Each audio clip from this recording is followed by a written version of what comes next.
જય દ્વારકાધીશ મિત્રો, અત્યારે સવારના 6:30 છે. અમદાવાદ શૂટ માટે નીકળવાનું છે. થોડુંક મોડું તો થઈ ગયું છે, પણ આપણે માલ ઢોરનું પેલું કરતું જ આવવું પડશે. મોડું તો થાય પણ કેમ કરવું, માલ ઢોરનું કરવું પડે અને નીકળતા જઈએ એટલે ઉપાધિ નહીં.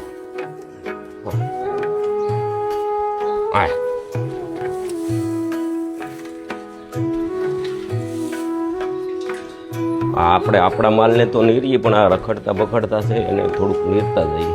અહીંયા ગાયું 3 વાટે ઊભ્યું છે. સવારમાં એકવાર તો નીર્યું, પણ આજ અત્યારે ભજી વાટે છે તો નીરતા જઈએ.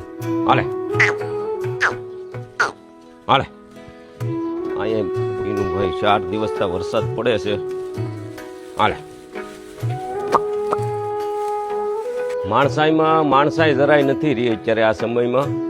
ગાવું દોવા દે ત્યાં સુધી નીરે, વહુકી જાય એટલે કાઢી મૂકે. આ જુઓ નાના નાના વાસરું, જવા રેડ યાર ગાવું છે. એમાં આ ગાય તો આપણે ડેલિંગ અહીંયા ડેલે આવીને ભાંભે. કાયમ આને નીરવું પડે. આપણે ગાયોને નીર્યું છે, ગાયું ખાઈ જાય ને ખૂટી જાય તો ડેલામાં જઈને ખાહે, પણ ખાહે બિચારી.